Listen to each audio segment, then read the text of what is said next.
बिस्मिल्लाहिर्रहमानिर्रहीम, अस्सलाम वालेकुम नाज़रीन कराम। मैं हूं मखदूम शहाबुद्दीन और आप देख रहे हैं मेरा फेसबुक और यूट्यूब चैनल। उम्मीद करता हूं आप सब लोग बखैर वाफ़ियत होंगे और जहां भी होंगे अपने अहले खाना समेत खुश भी होंगे और महफूज भी। नाज़रीन कराम, इमरान रियाज़ ख़ान जिन्हें तकरीबन 3 महीने हो चुके हैं लापता हुए, गुमशुदा हुए, अगवा हुए, जो भी लफ्ज़ इस्तेमाल कर लें, लेकिन इमरान रियाज़ ख़ान का कोई अता पता नहीं है। और ये जो गुमशुदगी है ये तवील से तवील तर होती जा रही है। बहुत सी उम्मीदें पैदा हुई, बीच में कुछ आस लगी कि इमरान रियाज़ ख़ान जो हैं उनका सेफ़ रिटर्न हो जाएगा। उनकी सेफ्टी के हवाले से बहुत से रूमर्स चले, लेकिन बहुत सी चीज़ें मंजर आम पर आईं और कुछ ऐसी इन्फॉर्मेशन भी है मेरे पास जो obviously in the greater interest of Imran Riaz Khan अभी मैं समझता हूँ कि डिस्क्लोज़ करना ज़्यादती होगी। Just for the sake of views, just for the sake of viewership, ratings, I think के बहुत सी ऐसी चीज़ें होती हैं। और स्पेशली मैं आपको ये बात पहले ही बता दूं, बल्कि इमरान रियाज़ ख़ान के ऊपर ये वीलॉग करने के हवाले से, और वैसे इमरान रियाज़ ख़ान की रिहाई में रुकावट कौन बना, इस हवाले से एक नया इल्ज़ाम लगा है। और ये इल्ज़ाम जो है ये बड़ा इंपॉर्टेंट है और इस पर मैंने अभी बड़ी तफसीली गुफ्तगू भी की है मियाँ अली इशफाक साहब से, जो कि इमरान रियाज़ ख़ान के वकील, बल्कि उन्हें वकील नहीं कहना चाहिए, इमरान रियाज़ ख़ान का बचपन के दोस्त हैं, बचपन की यारी है और फैमिली जो है वो कम्प्लीटली ट्रस्ट कर रही है मियाँ अली इशफाक पर। लेकिन यहाँ पर रिहाई के बदले क्या गारंटी मांगी गई, इस हवाले से एक बहुत बड़ा क्लेम है। और फैमिली से क्या गारंटी मांगी गई और वो गारंटी क्यों नहीं दी गई, उसकी क्या वजूहात हैं। और एक क्लेम जो आया है, ये क्लेम बड़ा इंपॉर्टेंट है और इसके अंदर मेजर आदिल राजा जो हैं उनके क्लेम्स भी हैं कुछ इस हवाले से जो उन्होंने किए हैं। और मियाँ अली इशफाक के साथ उनका एक ट्विटर पे कुछ जिसे आप कहते हैं कि उन्होंने कुछ बात कही जिसका जवाब था, फिर जवाबुल जवाब जो है वो सिलसिला चला, तो उसे भी हम एनालाइज़ कर लेंगे। और मैं ये बात आपको बता दूं बड़े वसूख से कि मैं हमेशा आज तक कभी भी वीडियो बनाते हुए इतना कॉशियस, इतना ज़्यादा मोहतात नहीं हुआ जितनी मैं इमरान भाई के ऊपर वीडियो बनाते हुए होता हूँ। क्योंकि बहुत सी ऐसी इन्फॉर्मेशन है, बल्कि आप ये समझ लें कि 90% of the information, mark my words, 90% of the information जो है वो मैं आपके सामने अभी नहीं रख सकता। और वो क्यों मैं आपके सामने नहीं रख सकता, क्योंकि मेरे लिए इस वक्त सबसे ज़्यादा इंपॉर्टेंट जो है वो इमरान रियाज़ ख़ान का सेफ़ रिटर्न है, उनकी सेफ्टी है, उनकी वेल बींग है, वो जहाँ पर हो। और मैं आपको ये भी बताऊँगा कि इमरान रियाज़ ख़ान इस वक्त कहाँ पर हैं एग्जैक्टली। वो मकाम जो है वो मकाम किस किस के नॉलेज में है, और ये जो नॉलेज में है जिन लोगों के, वो बड़ा इंपॉर्टेंट है, क्योंकि वो लोग भी बहुत इंपॉर्टेंट हैं।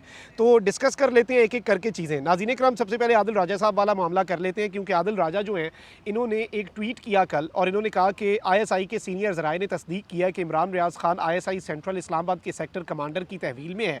DGC और दीगर लोग जो हैं उन्होंने इमरान रियाज़ ख़ान को इंतखाबात तक वहाँ रखने का मनसूबा बताया है और उनकी रिहाई को तूल दिया जाएगा। इमरान रियाज़ ख़ान की रिहाई के सिलसिले में बहुत से सहाफ़ियों की बैकडोर डिप्लोमेसी जो है वो भी नाकाम रही। अगर अदलिया में अखलाकियात और इक़दार का कोई भी निज़ाम बाकी रह गया है तो चीफ़ जस्टिस सुप्रीम कोर्ट जो है वो सुओ मोटो नोटिस लें। मीडिया और सहाफ़ियों को उनकी रिहाई के लिए तहरीक चलानी चाहिए। और इस सब के अंदर जो इम्पॉर्टेंट चीज़ है वो ये है जो इन्होंने बात कही कि मुबैना तौर पर वकला ने इमरान रियाज़ ख़ान के केस को सिर्फ ख़राब किया है और इन वकला की हैंडलिंग ने इमरान रियाज़ ख़ान को कैद करने वाले जो अफसरान हैं उनके लिए आसानियाँ पैदा की हैं। मेरे ज़राए के मुताबिक इमरान रियाज़ ख़ान अल्हम्दुलिल्लाह सेहतमंद है। मैं जानबूझकर इस मसले पर काफ़ी अरसे से खामोश रहा ताकि इमरान रियाज़ ख़ान की जो हिफाजत है उसे ख़तरे में ना डालूँ, लेकिन अब वक्त आ गया है कि अवाम को हकीकत से आगाह किया जाए। आगे बढ़ने का वाहिद रास्ता मीडिया और सहाफ़ी बिरादरी की तरफ से मिलिट्री इस्टेबलिशमेंट पर दबाव डालना है। ये आदिल राजा साहब का मौक़िफ़ है। मैं उनके वकला के बारे में मज़ीद बात नहीं करना चाहता, क्योंकि इससे गैर ज़रूरी मसाइल पैदा होंगे, लेकिन उनके वकील ने यकीनी तौर पर इस मामले को गलत तरीके से हैंडल किया। अगर मुझे चैलेंज किया गया तो मैं इंतहाई शर्मनाक तफसीलात पेश करूँगा। ये लफ्ज़ शर्मनाक है, ये बड़ा इंपॉर्टेंट है। अच्छा, इसके ऊपर जो मियाँ अली इशफाक साहब हैं उन्होंने फ़ौरी तौर पर उन्होंने एक जवाब दिया और उन्होंने कहा कि मुझे आपका चैलेंज कबूल है और अब आप सरेआम मुझसे मुनाजरा कर लें, यानी आप मुझसे डिबेट कर लें पब्लिक में आके। अगर सबूत ना दिए तो सरेआम माफ़ी भी मांगनी होगी। अपने ISI के तमाम ज़राए को कहें कि आपकी तैयारी अच्छी करवा दें। मैं इमरान रियाज़ ख़ान का सबसे बाएतमाद और करीबी दोस्त किसी वजह से हूँ। आपका इंतज़ार रहेगा, वक्त आज ही रखें और बिस्मिल्लाह करें। यानी मियाँ अली इशफाक साहब है ना, वो बिल्कुल इस मामले के अंदर ऐसे कॉन्फिडेंस के साथ मैदान में उतरे और उन्होंने इसके ऊपर आदिल राजा साहब जो हैं उन्हें जवाब दिया। और इसमें मैं आपको ये बता दूं कि आदिल राजा साहब ने फिर इसके ऊपर रिस्पॉन्ड किया। उन्होंने कहा कि मियाँ साहब आप बाकी बातें छोड़ें और ये बताएं इमरान रियाज खान की खैरियत तो आपको पता है, फिर वो खैरियत से कहाँ हैं, आप ये बात अवाम और अदालत को बताने से क्यों गुरेज़ा हैं। और इसके ऊपर मियाँ अली अशफाक साहब ने कहा कि जी अदालतों को, सुप्रीम कोर्ट और हाई कोर्ट को कोई ऐसी बात नहीं की जो हक़ाइक़ और सबूत से मुतल्लिक उनके इल्म में ना हो। इमरान रियाज खान की बाजियाबी के बाद कोई भी एक सच रुक नहीं सकेगा। मेरी इमरान रियाज खान से मुतल्लिका तमाम मालूमात की रसाई के ज़राए की तादाद का कोई अंदाज़ा भी नहीं लगा सकता। और फिर आदिल राजा साहब ने वो तफसीलात तो नहीं रखी क्योंकि जो मियाँ अली अशफाक साहब ने चैलेंज किया कि आप मनाजरा करें। आदिल राजा साहब ने इसके ऊपर लिखा कि इंशाल्लाह आपकी बातें सच साबित होंगी, अल्लाह करे कि ऐसा हो। हमारा मकसद बिल्कुल एक है और वो इमरान रियाज खान की रिहाई है, मगर मियाँ साहब ये लातों के भूत बातों से नहीं मानेंगे। You need to adopt an aggressive legal strategy. बाकी आप बड़े काबिल लाइक बैरिस्टर हैं, मगर आगे कमीने कानून को मानने वाले लोगों से आपका पाला है। My support and prayers are always with you. ये आदिल राजा साहब ने एंड पे ये बात करके इस मामले को once and for all settle कर दिया मियाँ अली अशफाक साहब के साथ। अब अली मुमताज़ साहब हैं, एक साफ़ी हैं, उन्होंने एक बहुत बड़ा क्लेम किया है और हमारे लिए बड़े काबिल एहतराम है अली मुमताज़ साहब। और उनके मुताबिक वो इस वक्त क्योंकि अमेरिका जा चुके हैं और उन्होंने अमेरिका जाकर कुछ डिटेल्स मंजर आम पर लाना बेहतर समझा है, तो उन्होंने कहा है कि ये बैकडोर बहुत सी कोशिशें कर रहे थे। उन्होंने कुछ ऐसे लोगों का नाम भी लिया जो इमरान रियाज खान के लिए कोशिशें कर रहे थे, जिनमें दो बड़े सीनियर सहाफ़ी हैं, लेकिन उनका नाम भी इन्होंने ले लिया है। ऑल्दो वो अपना नाम सामने नहीं लाना चाह रहे थे, इसलिए उन्होंने वो कोशिशें जो इमरान रियाज खान के लिए वो कर रहे थे वो कोशिशें वो पब्लिक में नहीं लाए। क्योंकि मैं समझता हूँ कोशिश करना जो कर रहा होता है ना मुखलिसी के साथ कोशिश, उसे बार बार लोगों को ये बताने की ज़रूरत नहीं पड़ती कि मैं ये कोशिशें कर रहा हूँ। अब अली मुमताज़ साहब ने एक बहुत बड़ा क्लेम किया है कि इमरान रियाज खान जो हैं, और मैं इसके ऊपर फैमिली का मौक़िफ़ भी दूंगा, उन्होंने और एक और चीज़ जो मुझे पता चली है वो ये है कि अली मुमताज़ साहब ने इमरान रियाज खान साहब की अहलिया, उनके भाई मियाँ अली अशफाक के साहब के साथ होने वाली जो गुफ्तगू है और जो उनकी कोशिशें हैं वो उन्हें एतमाद में लेकर पब्लिक नहीं की। ये दूसरी साइड का मौक़िफ़ है कि ये डिटेल्स जो अली मुमताज़ साहब ने दी हैं, ये अली मुमताज़ साहब ने उन्हें एतमाद में नहीं लिया और उनकी साथ जो एक प्राइवेट कन्वर्सेशन होती है उसे पब्लिक किया है। तो अली मुमताज़ साहब कह रहे हैं कि जी मैंने इनसे रब्ता किया और मैंने अपने तईं जब कोशिशें की तो मुझे ये बात बताई गई कि आप इमरान रियाज खान जो हैं उनकी फ़ैमिली से लिखवा लें, आप इमरान रियाज खान साहब की फ़ैमिली से एक अंडरटेकिंग दिलवा दें कि इमरान रियाज खान साहब जो हैं वो कुछ लोगों के ख़िलाफ़ नहीं बोलेंगे, 6 महीने तक वो यूट्यूब नहीं करेंगे, 4 महीने तक वो चैनल किसी को ज्वाइन नहीं करेंगे, तो हम इमरान रियाज खान को छोड़ देते हैं। ये पैगाम जब इमरान रियाज खान साहब की फ़ैमिली के सामने अली मुमताज़ साहब कह रहे हैं कि हमने रखा, तो उन्होंने इसके ऊपर यानी कोई वो दिखाई कि ऑब्वियसली उन्होंने इसके अंदर थोड़ी उन्हें कंसर्न्स थे, कुछ खदशात थे उन्हें, और कुछ चीज़ें थीं जिनके ऊपर फिर वो राज़ी नहीं हो सके। फिर एक जो कागज़ है उसके अंदर इन्होंने ड्राफ्ट लिखा, फिर उस ड्राफ्ट को चेंज किया गया कि ये अंडरटेकिंग जो है ये फैमिली दे देगी, लेकिन ऐसा हुआ नहीं। और अली मुमताज़ साहब का ये कहना है कि अगर फैमिली ये अंडरटेकिंग दे देती, अगर इमरान रियाज खान साहब के वालिद, अहलिया या कोई भी उनकी फैमिली में से ये अंडरटेकिंग दे देते तो इमरान रियाज खान साहब आज अपनी फैमिली के दरमियान होते हैं। ये अली मुमताज़ साहब का दावा है। और दूसरा उन्होंने कहा कि मियाँ अली अशफाक जो हैं वो इस केस को गालिबन मिस हैंडल कर रहे हैं और वो ये चाहते हैं कि ये केस मेरे ज़रिए ही हल हो। अच्छा, इसके अंदर एक चीज़ मैं आपको ये बता दूं कि as of now I have spoken to a lot of people, और मियाँ अली अशफाक और इमरान रियाज खान साहब की जो फैमिली हैं, जो कि ज़ाहिर बात है विक्टिम्स हैं डायरेक्ट, और सबसे ज़्यादा कंसर्नड भी वही हैं, और उनसे ज़्यादा कंसर्न ना मेरा हो सकता है ना किसी का, वो एक पेज पे हैं। अब इसमें जो सवालात हैं वो ये हैं कि जब अली मुमताज़ साहब से, अब दूसरी साइड का मौक़िफ़ यह, और ये अली मुमताज़ साहब ने भी कहा कि जब दूसरी साइड ने अली मुमताज़ साहब से कहा कि आप अपना सोर्स बता दें कि आपको किसने कहा है ताकि हम आपको इस तरह की अंडरटेकिंग दें या ना दें, तो उन्होंने कहा मैं अपना सोर्स नहीं बताऊंगा। अब नॉर्मली ये होता है कि एक चीज़ जो इस बात से समझ आ रही है कि अली मुमताज़ साहब को जब ये कहा गया कि आप इमरान रियाज खान साहब की फैमिली से अंडरटेकिंग ले लें, उससे एक चीज़ समझ आ रही है कि इमरान रियाज ऐसी कोई अंडरटेकिंग नहीं दे रहा। और पहली अंडरटेकिंग या पहली तो आपने कॉम्प्रोमाइज़ उस बंदे से करवाना होता है ना, जिस बंदे को आपने पकड़ा हुआ है। अगर वो नहीं कर रहा तो आप फैमिली से ये अंडरटेकिंग लेके उसे छोड़ना चाह रहे हैं। तो एक चीज़ उससे जो वाज़ेह हो गई, जो क्लियर हो गई कि इमरान रियाज खान डटा हुआ है।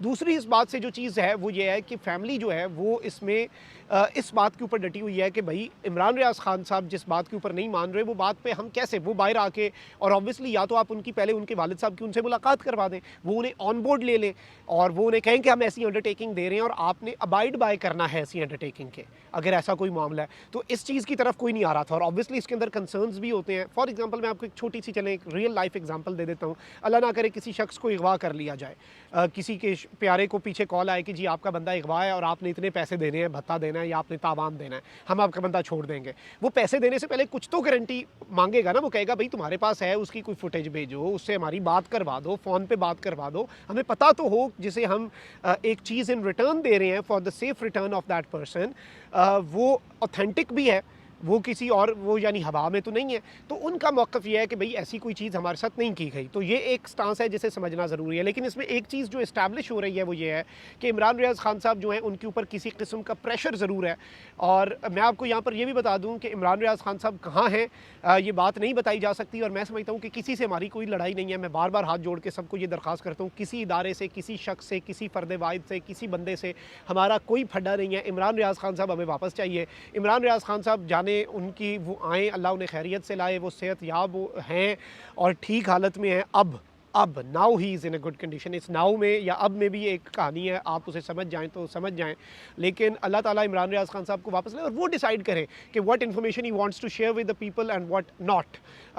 हम नहीं वो देना चाहते इन्फॉर्मेशंस। लेकिन ज़ाहिर बात है एक चीज़ बड़ी वाज़ेह है कि इमरान रियाज़ खान साहब के ऊपर प्रेशर ज़रूर है कि वो ना बोलें। और इसमें बहुत से लोग ये भी कह रहे हैं और ये दावे हो रहे हैं, बहुत से दावे आए इमरान रियाज़ खान साहब, और मैं हमेशा से ये कहता रहा कि हम उनके लिए अपनी बैक एंड पे कोशिशें कर रहे हैं। और मुझे ये बताने की ज़रूरत नहीं है कि हम क्या कोशिशें कर रहे हैं या हम कितने कंसर्न्ड हैं। ये मामला जो है, अच्छा इसमें मियां अली अशफाक साहब जो हैं उनका मौक़िफ़ ये है कि देखें जी, chief justice of Pakistan justice Umar Ata Bandial और chief justice Lahore high court Amir Khan भट्टी, दोनों की अदालत में मामला चला। और एक वकील इससे ज़्यादा क्या कर सकता है? मतलब वकील लीगली ही मामलात को लेके चलता है, लेकिन वो लीगल पॉइंट से हट के एक दोस्त के तौर पे, बचपन के दोस्त के तौर पे होके और एक ऐसे शख्स के तौर पे मियां अली अशफाक साहब, जिन्हें इमरान रियाज़ खान साहब की फ़ैमिली बहुत ज़ाहिर बात है रिगार्ड करती है और सारे एक पेज पे हैं, family and the lawyer is on one page. तो ज़ाहिर बात है कि वो बैक एंड पे भी बहुत सी कोशिशें कर रहे हैं, बहुत सी ऐसी चीज़ें भी हो रही हैं जो इस वक्त नज़र में नहीं आ रही, जो लोगों को अभी अपेरेंटली नहीं पता। लेकिन इससे ज़्यादा वो क्या कर सकते हैं? जहाँ पे इमरान रियाज़ खान साहब हैं, कोई ये फ़िल्मी सीन तो नहीं चल रहा कि वो जाएँ और वहाँ पे कमांडो एक्शन करें और छुड़वा के ले आएँ। ये हम में से कोई भी नहीं कर सकता, हमारी लिमिटेशंस हैं और ना हम हमारे बस की बात ही नहीं है ना, और हमें पता भी नहीं है वो किधर है। लेकिन मैं आपको ये बता दूँ, चीफ़ जस्टिस ऑफ पाकिस्तान से लेके chief justice Lahore high court, सबको पता है इमरान रियाज़ खान साहब किधर हैं। और this is an open secret. But obviously हमारा मेन फोकस ये है इमरान रियाज़ खान साहब की जान, उनकी ज़िंदगी। उससे ज़्यादा हमें किसी चीज़ के ऊपर कोई फ़र्क नहीं पड़ता, हमारे लिए कुछ मैटर नहीं करता, हमें कुछ करने की भी और ज़रूरत नहीं है।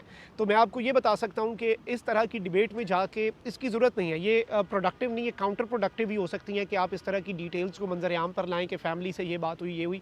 कुछ चीज़ें ऐसी होती हैं जो ऑफ द रिकॉर्ड हों, सीने में राज़ बड़े-बड़े अरसे तक दफ़न भी रहते हैं और दफ़न रहने भी चाहिए। कुछ ऐसी चीज़ें जो कि किसी की सेफ्टी और लाइफ़ के साथ जुड़ी हुई हों, चीज़ों को जेपरडाइज़ नहीं करना चाहिए। So let's see how things unfold. लेकिन ये मामला अभी तक का कमेंट सेक्शन में राय का इज़हार ज़रूर करें। अपना बहुत ख्याल रखें। अल्लाह निगहबान। पाकिस्तान जिंदाबाद।